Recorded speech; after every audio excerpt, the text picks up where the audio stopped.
자, 어, 우리가 이제 트랜지스터에 대해서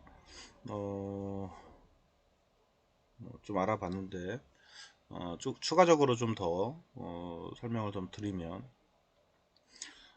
이 트랜지스터가 앞전에 얘기했던 것처럼 이제 신호 증폭이나 이런 이제 증폭기를 쓸 때 사용하기도 하고, 그 다음에 이제 뭔가 제어를 하기 위한 스위칭 작용을 해서 뭔가를 제어를 하기 위한 그런 용도로도 사용을 하게 된다고 얘기를 했었죠. 그래서 우리가 이렇게 트랜지스터 NPN형, 이게 이제 NPN형이라 했죠. NPN형의 트랜지스터의 베이스 단자에다가 전원을 가하게 되면 요 IB라고 하는 베이스 전류가 흐르고, 그 베이스의 전류가 흐르면서 컬렉터에서 에미터 사이로 전류가 이렇게 이제 흐르게 됩니다. 그래서 이쪽 베이스하고 컬렉터 사이, 그러니까 에미터하고 컬렉터 사이에 가해진 전원, 이 전원에 의해서 이렇게 이제 전류가 흐르게 됩니다. 그러면서 이제 여기 모터를 하나를 연결했다라고 치면, 그 모터 쪽에 전류가 이렇게 흐르니까 모터가 이제 회전을 하게 되겠죠. 그래서 그 모터의 회전을 뭘 가지고 요 베이스 단자에 신호를 주느냐 안 주느냐를 가지고 이제 제어를 하게 될 수 있다라고 하는 거죠. 그래서 여기다 이제 제어 입력 신호라고 하는 거는 우리가 이제 하이 혹은 로 이렇게 디지털 개념으로 이제 얘기를 하게 되면 신호를 하이 혹은 로 이렇게 이제 준다라고 보면 될 것 같아요. 어쨌거나 이제 트랜지스터의 그 의미에서는 요 베이스 단자에 전류가 흘러서 요 베이스에서 2m 사이로 전류가 이렇게 흐르면서 요 트랜지스터가 구동을 하게 되고, 그 다음에 구동하면 이 콜렉터에서 에미터 사이로 전류가 흐르면서 요 이쪽 페러프가 구동을 하게 되는, 그리고 페러프의 전류가 흐르면서 구동을 하는 그 전류를 가지고 여기다가 뭔가를 제어를 하게 한다는 거, 요게 이제 중요한 의미를 갖죠. 그래서 주로 우리가 여기 뭐 예를 들어서 뭐 한 가지 예가 나와 있긴 하지만, 트랜지스터에 이제 전류 증폭률이라는 게 있습니다. 그거는 트랜지스터가 만들어질 때 나오는 거고요.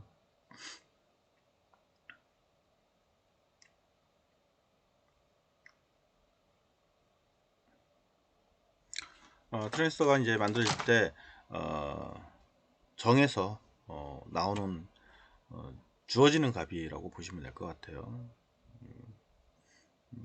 그리고 이제 IB 베이스에 흐르는 전류가 25mA에서 50mA까지 변화돼서 들어가게 되고요. 그 전류에 의해서 이제 콜렉터에서 에미터 사이로 이제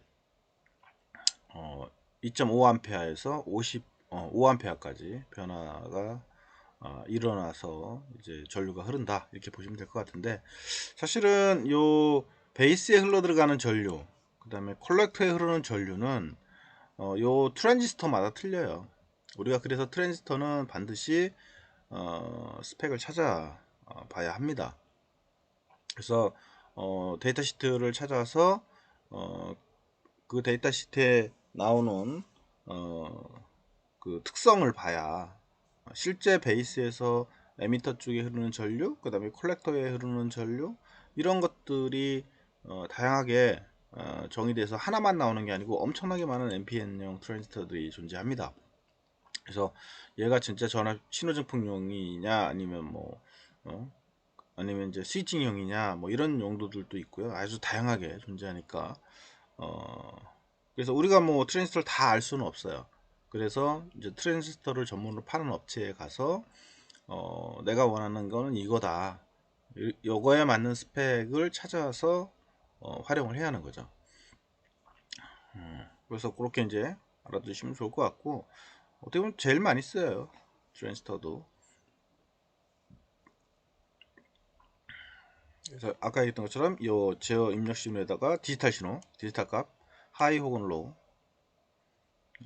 값을 입력을 해서 콜렉터에 흐르는 전류를 제어를 해서 여기에 있는 요 모터를 구동하는 이런 개념이 스위칭 소호자의 그런 동작 개념이다. 이렇게 보시면 될 것 같습니다. 자, 그 다음 트랜지스터의 사용법인데요. 요거는 다시 부연 설명, 그러니까 앞전하고 뒤는 이제 앞전 수업에서 이제 했던 내용을 약간 이제 부연적으로 제가 다시 설명을 하는 건데요.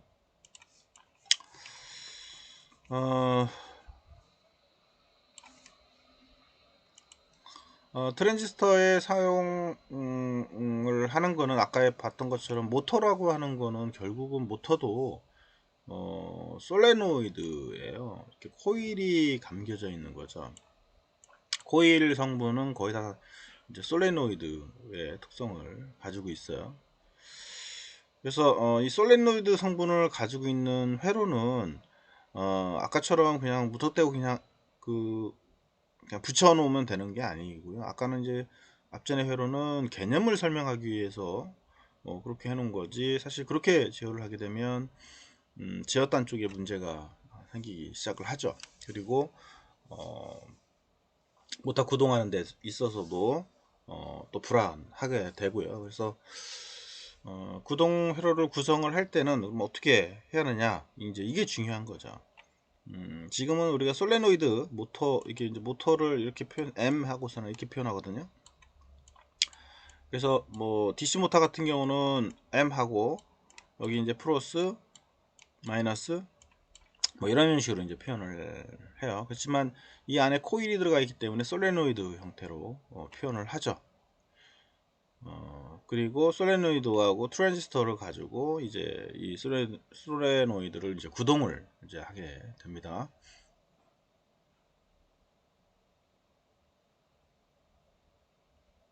그래서 이런 솔레노이드 형태의 구동 회로를 만들 때는 반드시 우리가 어떤 트랜지스터를 쓰고 그 다음에 구동 회로는 어떻게 구성하면 되는가, 이게 이제 중요한 거죠. 그래서 실제 현업에 쓸 때도 아주 중요시하니까 꼭 여기다 이거를 잘 알아야 하고요.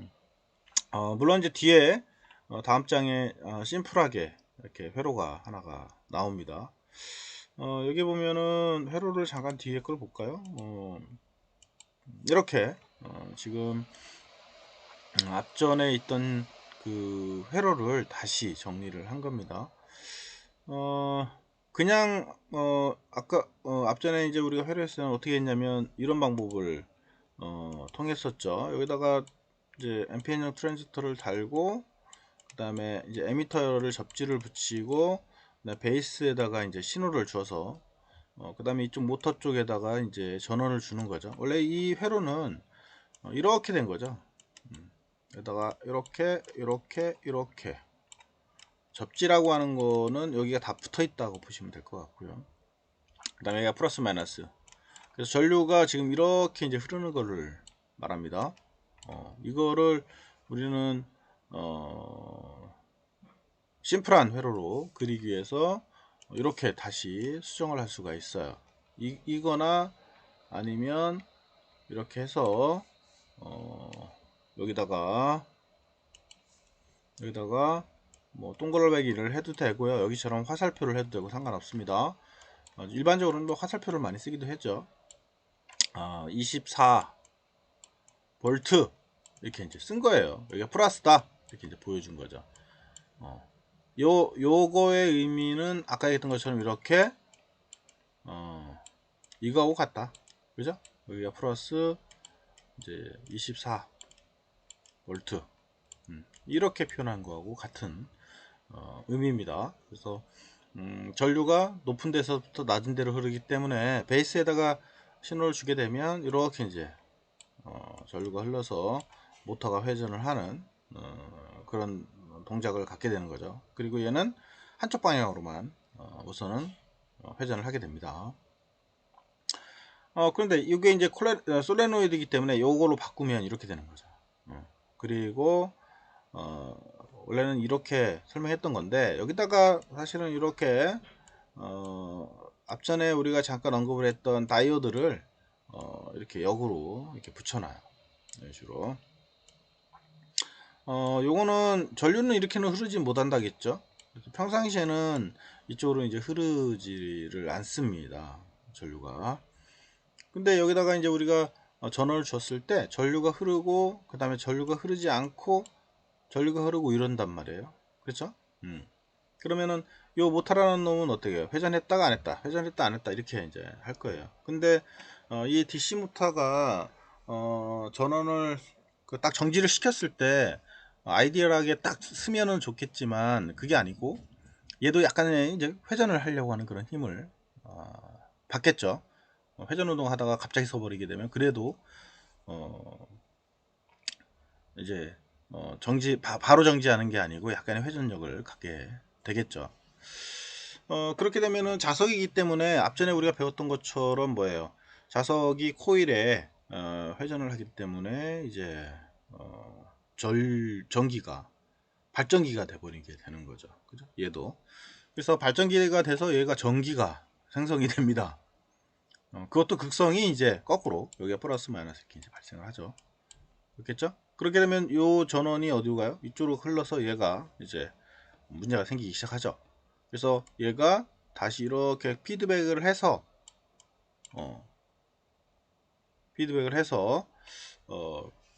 바로 이제 저 주어진 회로하고 상쇄를 시켜서 문제가 되는 거를 이제 해결을 하게 됩니다. 그래서 반드시 모터가 회전하는 쪽에 이렇게 극성 플러스하고 마이너스의 반대로 해서 반드시 다이오드를 붙여줘야만 모터가 회전할 때 안전하게 이제 회전을 한다라고 하는 거죠. 이게 이제 모터를 제어하는 회로의 아주 첫 번째 기초적인 문제니까 우리가 꼭 알고 있어야 돼요. 그래서 저 뒤에 다시 그런 거에 대해서 다시 언급이 나올 겁니다. 그렇지만 우리 트랜지스터가 여기 나왔으니까 트랜지스터항에서 기본적인 내용을 좀 설명을 하고 뒤에서 넘어가서 다시 설명을 하도록 그렇게 할 겁니다. 그래서 아까 얘기했던 것처럼 이 코일이 있는 놈에다가는 반드시 이렇게 다이오드를 붙이게 되는데 요 솔레노이드 코일에서 발생하는 고전압 아까 얘기했죠. 그런 고전압이나 우리는 이제 서지 전압이라고도 얘기를 합니다. 그래서 고전압 혹은 서지 전압을 이제 흡수를 해서 회로를 보호하는 그런 용도로 붙이게 되다. 뭐 이런 이런 다이오드를 이제 플라이 휠 다이오드 뭐 이렇게 얘기도 합니다. 뭐 중요한 의미는 아니고요. 이거는 한 번 정도 읽어보시면 될 것 같아요. 그래서 플라이 휠 다이오드 뭐 이렇게 얘기를 하고요. 그리고 반드시 이런 솔레노이드의 성격을 가지고 있는 회로에 그 다이오드를 붙이는 거는 꼭 잊지 않았으면 좋겠습니다. 여기다가 이제 어떤 트랜지스터 이때 사용하는 그러면 이제 여기에 뭐 중요한 건 또 뭐 어떤 게 있냐면 전류가 흐르게 되면 당연히 요 모터하고 여기 24V를 가했으면 요 모터가 이제 회전을 할 거 아니에요. 그리고 회전하는 거는 뭐야? 여기에 당연히 폐회로니까 뭐가 흘러? 전류라는 게 이제 흐르게 되겠죠. 그러면 그 전류의 양이 이제 존재하겠죠. 그래서 저기에 흐를 수 있는 전류의 양이 얼마나 되느냐에 따라서 이제 모터가 회전력이 달라질 거예요. 그렇겠죠. 그리고 이 밑에 있는 트랜지스터도 당연히 얘가 버틸 수 있는지 아닌지 이것도 존재할 수도 있겠고요. 그래서 중요한 거는 저 트랜지스터의 이제 최대 전격이 어떻게 되느냐. 최대 전격이라고 하는 거는 이제 최대 컬렉터 전압하고 그 다음에 이제 최대 컬렉터 전류가 있을 거고 그 다음에 이제 최대 컬렉터에서 손실되는 것이 존재할 거고요. 그래서 요게 이제 하나라도 거기에 만족하지 않으면은 이제 오버헤드가 돼서 트랜지스터가 파괴되는 그런 문제가 생깁니다. 그래서 우리 모터 회전할 때 저 부분이 많이 이제 파괴가 돼서 타는 경우들이 많아요. 그래서 반드시 저쪽에 흐르는 전류를 감안을 해서 회로 설계가 돼야만 되는 거죠.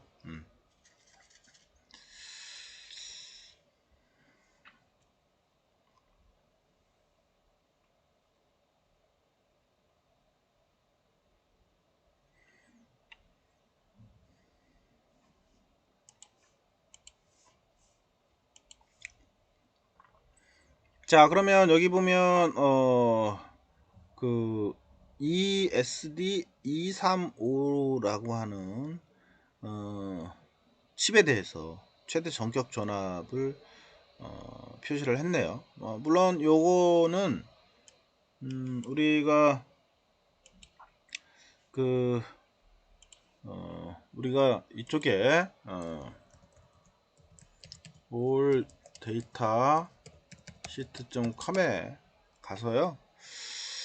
여기 이제 all data sheet.com에 가면 이쪽은 이제 주로 우리가 전자 부품에 대한 서치가 가능한 사이트고요.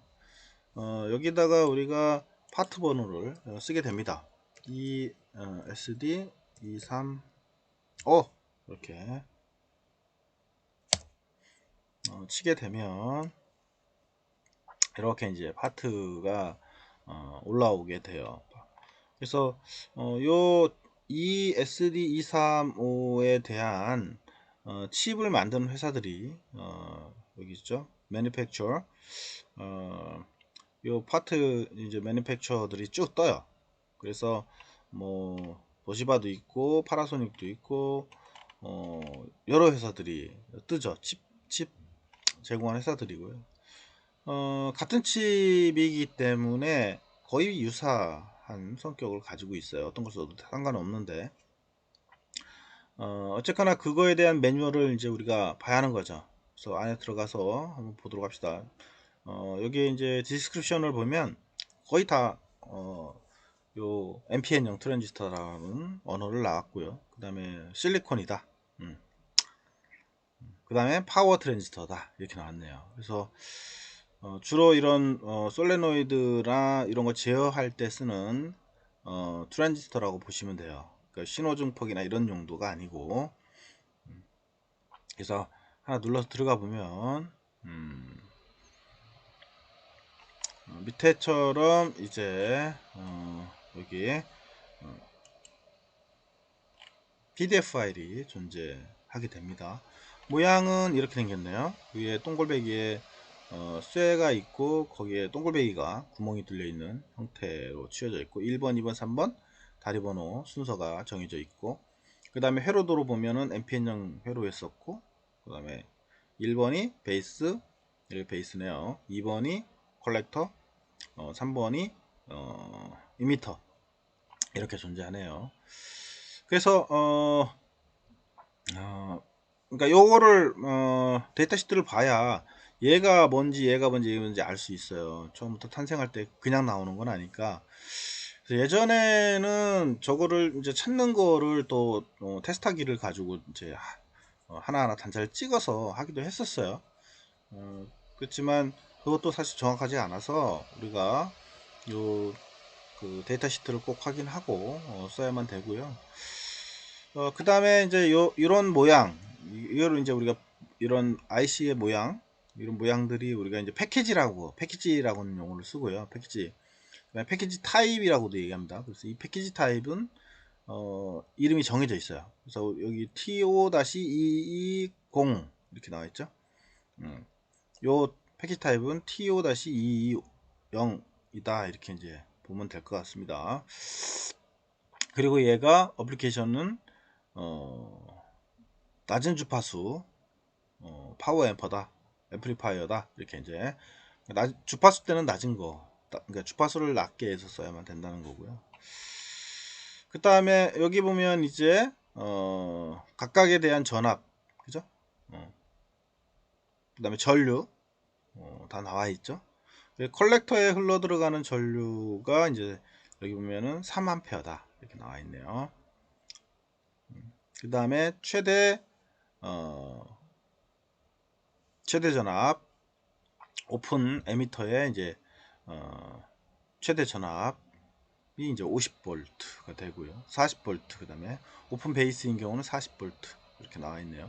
전압은 의외로 상당히 높은 겁니다. 이 정도면 뭐 4만페어까지 흘릴 정도면 웬만한 DC 모터 정도는 구동하는 데는 전혀 문제가 없어요. 그리고 이제 온도 와트도 정해져 있고요. 자, 이런 식으로 이제 기본적인 특징이 제공이 된다는 거죠. 그래서 뒤에 또 넘기면 이렇게 디멘전도 다 제공을 합니다. 그래서 사이즈는 어떻게 되어 있고 핀 간의 간격은 어떻게 되어 있고 이렇게 이제 설명이 나오죠. 뒤는 이거 왜 여기 글자가 있는데 이것도 안 나오네요. 그래서 여기에 이제 이러한 특색을 우리가 잘 봐야 얘가 어떤 성격을 가지고 있는 애다 이제 이렇게 알 수가 있고요. 컬렉터와 베이스 사이, 이 컬렉터와 베이스 여기 베이스 컬렉터와 베이스 사이의 전압이 이제 그 최대 전압이 이제 50V라는 거고요. 그 다음에 컬렉터하고 이미터 사이, 컬렉터하고 이미터 사이 여기는 이제 40V까지 버티게 되나 보네요. 최대 전압이. 그러니까 결국은 요 구동에서 이제 하는 게 40V까지. 그 다음에 에미터와 베이스, 에미터하고 베이스 사이의 전원은 몇 볼트? 10V까지만 버티게 된다. 이렇게 보면 될 것 같습니다.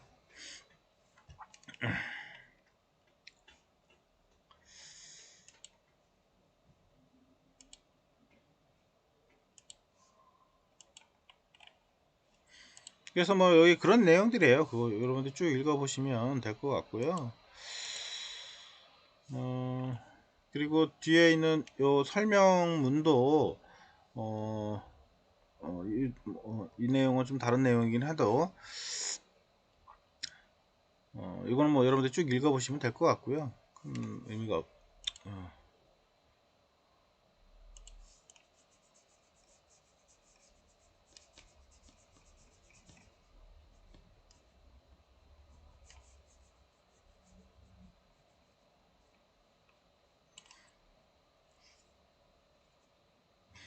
그 다음에 여기서 이제 우리가 좀 한 가지 더 알아둬야 할 게 주로 이제 우리가 모터를 구동을 할 때는 요 칩 있죠, 이거. 요거를 가지고 많이 이제 활용을 해서 설계를 합니다. 뒤에서 제가 또 언급을 해드릴 거예요. 요 모터 구동 회로를 실제 설계해서 쓰고 있습니다. 저렇게. 다음에 다시 한번 보여드리도록 그렇게 할 거고요. 그 다음에 그 모터, 요 이제 트랜지스터를 가지고 우리가 이렇게 두 개를 연달아서 쓰는 회로가 만들어질 수가 있고요. 이거를 우리 이제 달링턴 트랜지스터다 이렇게 얘기를 합니다. 그래서 이 달링턴 트랜지스터는 이제 요 베이스의 전원을 가지고 컬렉터하고 에미터 사이의 전원이 더 많이 증폭돼서 흐를 수 있도록 하는 구성된 회로라고 보시면 돼요. 그래서 이 달링턴 트랜지스터는 주로 이렇게 이제 모터나 고전류를 흐르기 위해서 트랜지스터를 이렇게 두 개를 접합을 시켜서 구성할 수도 있다. 그리고 이게 이렇게 하나 형태로 나오는 달링턴 트랜지스터로 구성되어져 있는 하나의 칩 형태로 나오는 애들도 존재한다 라는 정도까지만 알아놓고 다음에 다시 부가적으로 설명을 드리도록 그렇게 하겠습니다. 자 여기까지 하고 쉬도록 하겠습니다.